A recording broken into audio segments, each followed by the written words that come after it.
Okay, so I just did this weird thing I wanted to share just because it really made me think about some other stuff. So, I was watching, oh, David Rodriguez came on live when I was downloading my thing. And since it popped up, I thought, huh, I want to go in and see if he talks about last night, what he says about it. But he didn't really. He just was still the same.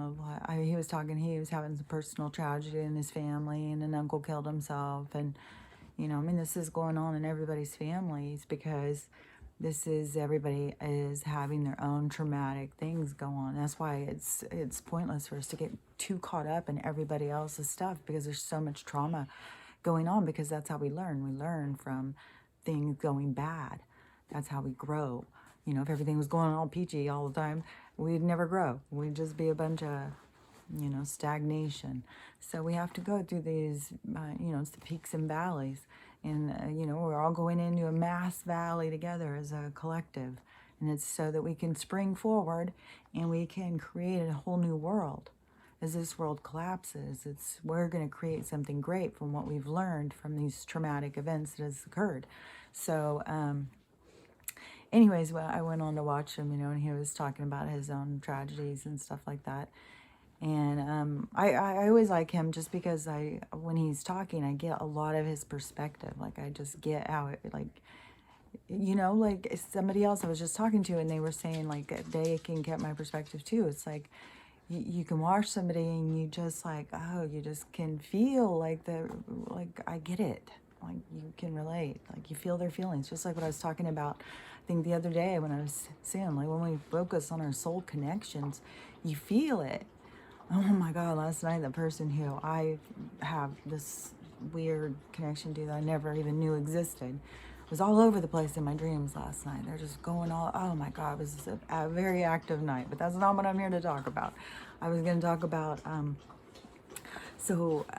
when I was, after David Rodriguez, I had that thing going on my download thing, and I had pushed it and it came up on my TV. My TV's giant, so there I was on this big screen, and I had never, I mean, I used to not even be able to stand to see myself in a security camera or nothing. Like, oh my God, I would just cringe. I couldn't like anything about myself. There was nothing about me I liked. Everything about me disturbed me. I couldn't, I didn't know how to love myself at all. It's sad. It's gonna make me start crying to think about it. But yeah. But I've grown past it, because now I can look at myself and I can, laugh. I can, in a lot of the stuff that when I go in and talk, I'm hearing it sometimes like, fuck, I didn't even know I said that. What? Because you just kind of go into this trance and you're just like listening and perceiving. So you just start talking, and some of the times I don't even know what the fuck I'm talking about. So anyways, sometimes I'm fascinated when I go in and I listen to myself, but used to, I could never have seen myself. And so this time I was watching myself on the big screen thing. I was like, oh my gosh, this is fascinating. Like, I can look at all the things wrong. I'm not gonna say wrong. I can look at the things that are more developed in my face, like the lines and, the skin and stuff, like how you change, and why a lot of people start feeling shame. Like, oh, I can't be seen. Like my mom, she can't even stand to see a picture of herself as an old lady. She only wants to remember herself as she was really, really pretty. But that, you see, that's all about ego. That's like holding on to something. But we're going to have the thing is going to age us back. And it's not like we're going to go back and look, but it's going to reverse ourselves. So ourselves will be back to the health of, supposedly 25 years, which I still say the med beds are real. No matter, of course the doctors aren't going to know about it. The medical establishment is fighting for us to stay under their control. So, but this doctor is cool, and I think she would kind of look into stuff, because I think she is definitely one of those people who's looking around her like, okay, this doesn't make sense, because they never made me in her room, like in the main office, because it's conglomerates, right? But in the room when you were in with her, she never made you wear that. She didn't get, I think she knew what's up. But she didn't talk about it because, they can't. So anyways, that's not what I was going to talk about either. So when I was watching myself, you know, and I'm looking at the lines on my face and stuff, and I'm appreciating them more than just being like, oh my God, you know, I need to get better lighting. Maybe I need makeup. Maybe I need to do this. Maybe I need, you know what I mean? Maybe I need to edit, you know, like, because you can start, when you put yourself out there, you can start getting like that. Like I see other people do it. You get real caught up in your image of what you're showing. And, I mean, you're projecting an image, and a lot of people want to put out this really fake person, and they aren't really that person. I'm just putting myself out there. This is me. So, when I was watching the thing, I was really noticing, and I don't know which side it's on. I think it's on this side. Yeah, I can feel it. But so I could see like the scar from my getting hit in the face with the chair. And, you know, I guess, you know, when your face is still developing and your dad hits you in the face with a chair, it might do some damage. So anyways, I was looking at it and I was thinking, man, I never had seen it like that. I never had seen how, to me, it looked really significant. Like, man, there is a big scar going across there. It goes across my nose and makes it kind of crooked, you know? And I wasn't on, I mean, I was being hit, so I didn't see how it was coming. I didn't see what part of the chair hit me or whatever, but it was definitely, but anyways, this scar, you know, I've had so many people, like I'm talking to you, what's that big scar on your head? Where'd you get that big scar? What's that big scar? And I would always be like, I sometimes I'd be like, I don't know, what do you mean? And then I can feel it, because it's not a scar like a line, it's a shadow. It's scar tissue. Oh, Stella's going by. So, earthquake. But it's scar tissue, so it's not like a line. So I didn't never see it, you know. And I just never noticed it. I mean, sometimes it might catch the light when I was looking in a mirror or something, and I might see like, oh, there's a bump there, huh? But I can definitely feel it. But so I was looking at it, I was just thinking, you know, like, man, in this society, I mean, think about this. In this, Stella, you're going to have to wait a minute. I'm doing something here. Be patient, please. Patience. In this society, we have allowed 16-year-olds to be parents.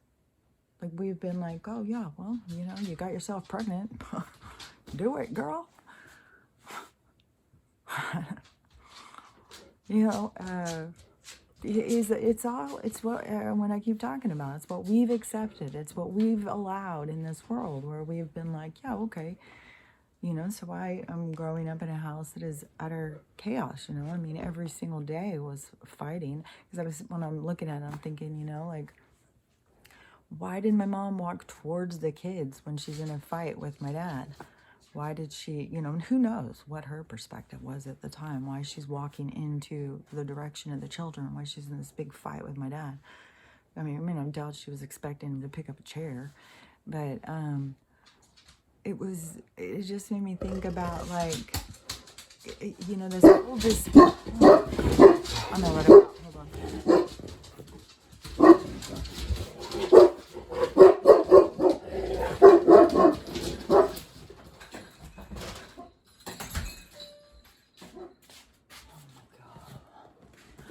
I swear to God, there hasn't even been a person that has gone by. One person yesterday on a sled. And then yesterday afternoon, there ended up being a couple of four-wheel drive cars, or trucks. One seemed like a teenager, was going all skiddy, like. And then another one went by, and it had stuff in the back, so I thought they were probably legitimately trying to do something.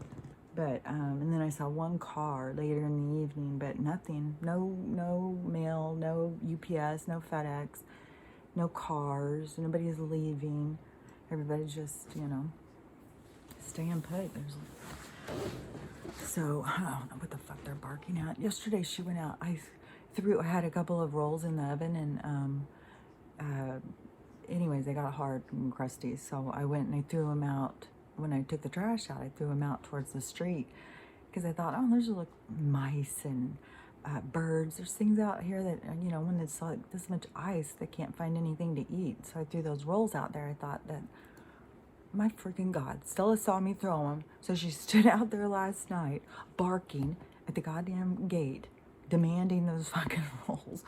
Then this morning, as soon as I let her out, she went straight back out there and stood there barking like she's expecting someone to come by, or she's guarding these rolls. She's so guarding about food, and since she's on her diet, she's so much worse.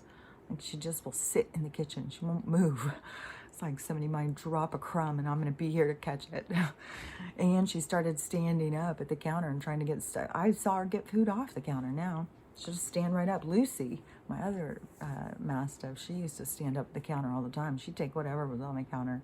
She'd take shampoo and eat it. Stella didn't usually do that because her hips, she doesn't really ever stand up like that. But now it's like food or hips, food or hips. But she has to be on the diet because it's way too much weight on her hips. So she doesn't understand, just like Trixie doesn't understand staying out in the snow, freeze your feet off. So anyways, so it was making me think about, you know, just what we've accepted as a society. I mean, I've talked about this so many times about how we need to get to this point in society of we need to grow and be our best selves before we even start entering relationships. And we've gone at it so backwards. And so there's tons of people, you know, like me who have gone through these effects, you know. I was being raised by teenagers, and one of them was drunk all the time. And he was not the most highly moral fiber. He was, you know, he had issues. And you know, it was a rough time, but just it's crazy how we carry these scars. There's my crochet needle. It was just sitting on the chair when I got up. So we carry these scars, you know, and I was just, well, I was thinking like, how many times did my dad stand across from me? And did he even look? Was he even noticing? Did he have the awareness? Was he too cut off from his own pain to be able to even see? Like, you know, if I had done something to one of my kids that, you know, did this damage to their face, I think it would be hard to look at them in the face. It'd be hard to remember, you know. I lost my goddamn mind, threw a chair at my wife, and hit my kid in the face. So, I don't know. Just got me thinking. But I do think, you know, my whole point is I do think we're headed for a much better way of being in society, of developing a society. I think it's all been just haphazard and chaotic because it's been us having to always dig ourselves out of these holes, always have to want better for ourselves, to demand better, to know what we are worth in our everyday lives and as a society, as a being, as a you know, as a living being, to know what our value is and to expect more. And so I think that when we're moving into this, we will be moving into a society where we're not going to be like, oh yeah, you're a little kid, go start a family. That's a good idea. Don't bother me, people. You know, we're going to be a lot more like, and it is gonna be more of each person. It's like this. It's setting a standard for ourselves. It's setting a standard for our own individuals, but it's also seen as, it's too cold. I gotta let him back in. See, it's like 2 seconds. But you need to go out. I ask you to be patient. I ask you to have manners. Come on, Trixie. Come on.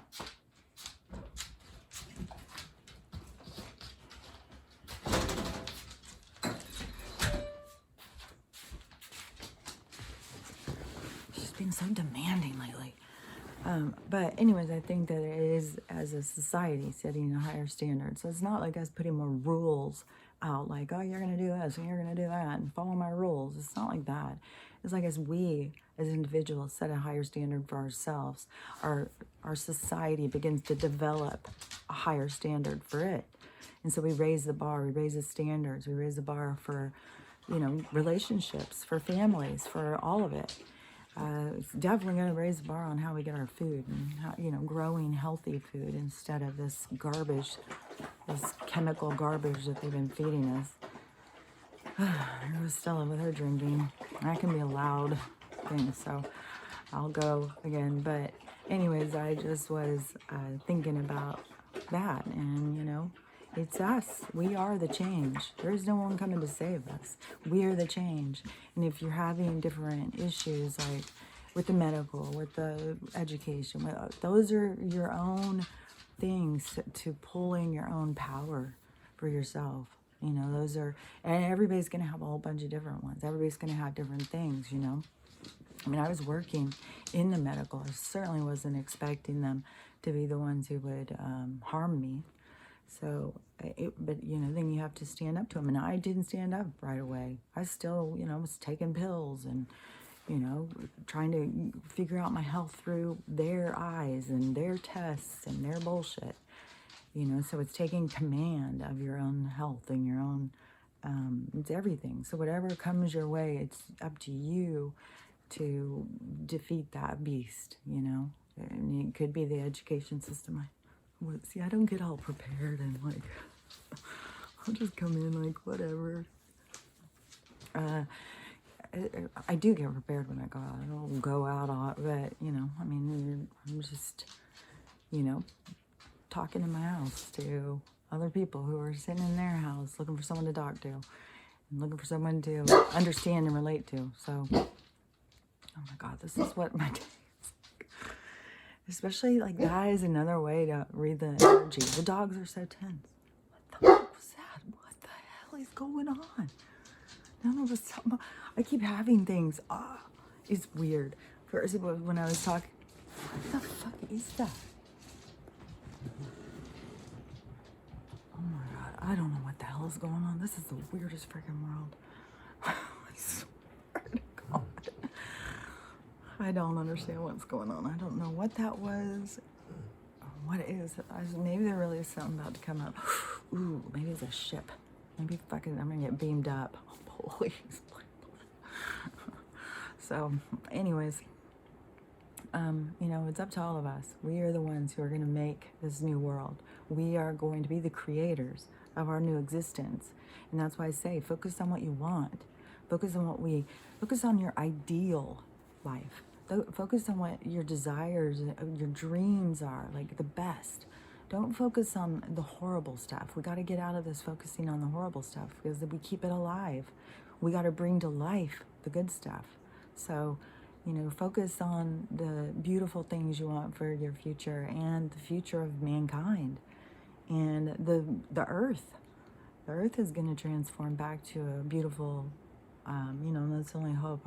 I tell my trees that because I know they're suffering. They've been sprayed with poisons and stuff like, so, you know, they're suffering. But anyways, I'll just keep rambling because I'm lonely, I guess. So, anyways, just, you know, it's us. We are the change. There's nobody coming to save us. It's each and every one of us to take stand in our own life and to hope for a better future and to plan for a better future and become the great creators that we are and to understand our connection to all that is. So, anyways, I'll talk to you later. Still about to go into another barking frenzy. Have a great day.